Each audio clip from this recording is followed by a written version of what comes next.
నియోజకవర్గం శాసనసభ్యులు గంటా శ్రీనివాసరావు ఆదేశానుసారం భీమిలి జోన్ 3వ డివిజన్ మత్స్యకారుల గ్రామం తోటవీధిలో సుపరిపాలన ముందరగు కార్యక్రమం గంటా నూకరాజు ఆధ్వర్యంలో చేపట్టారు. ఈ సందర్భంగా ఇంటింటికి వెళ్లి ఈ ఏడాది కాలంలో కూటమి సర్కార్ సాధించిన విజయాలు, అమలు చేసిన సంక్షేమ పథకాలు, చేసిన అభివృద్ధి పనుల గురించి గంటా నూకరాజు వివరించారు.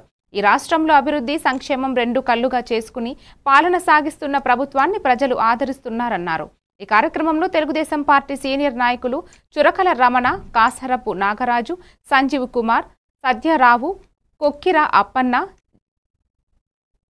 జలగడుగుల మురళి, కుప్పిల గురుమూర్తి, బియ్యపు పోతురాజు, బొడ్డు రమేష్, కర్రి శివ, కందుల సుందర్రావు, కర్రి అప్పారావు, కర్రి రాము, వాసుపల్లి వంశీ తదితరులు పాల్గొన్నారు.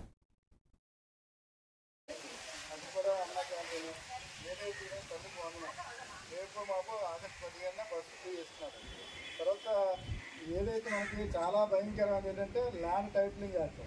ల్యాండ్ టైటిలింగ్ యాక్ట్ అంటే మీ ఇల్లు ఉందనుకోండి, అది గవర్నమెంట్ తాకట్టు పెట్టాలి, రిజిస్ట్రేషన్ పేపర్ అని ఆల్రెడీ ఉంటారనమాట. అలాగే ల్యాండ్ టైటిలింగ్ యాక్ట్ పెట్టారు జగన్, దాన్ని వెంటనే రద్దు చేశారు. అలాగే ఈ రైతు భరోసా ఇస్తున్నారు, మత్స్యకారులు భరోసా ఇస్తారు, పెన్షన్లు 10,000 వేశారు. ఎవరైతే ఇప్పుడు పిల్లలు చదువుకున్నారో దూరం చదువుకున్న వాళ్ళకి వాళ్ళకి నెలకి అంటే సంవత్సరానికి 600, నెలకు 600 బస్తీ చేస్తున్నారు. కొన్ని ఉన్న కారణాలు అన్నీ పెడుతున్నారు. అలాగేనంటే తల్లికి వందన ఎంతమంది పిల్లలు ఉంటే అంతమంది వేస్తారు. అప్పుడైతే ఒకరికి వేస్తారు 13,000, ఇప్పుడు ముగ్గురు ఉంటే 39,000, నలుగురు ఉంటే 52,000. అలాగే అన్నీ కూడా సమానంగా అందరికీ వాడుతున్నారు. మళ్ళీ రెండో విడతలో మీ గ్యాస్ సిలిండర్ కూడా తీసుకొని 3 నెలలు కూడా వేసే వాళ్ళని ఆలోచనగా ఉన్నారు. ఏదైతే ఇంకో కొత్త పథకం ఉంది, 18 ఏళ్ళు దాటిన మహిళలు ఎవరైతే ఉన్నారో వారికి కూడా రాబోయే రోజుల్లో 1,500 అంటే సంవత్సరానికి 18,000 కూడా ఏదైనా కూడా గవర్నమెంట్ రెడీగా ఉంది. ఏదైతే సూపర్ సిక్స్లో హామీ ఇచ్చామో హామీలన్నీ కూడా నెరవేర్చాం సంవత్సరంలోనే.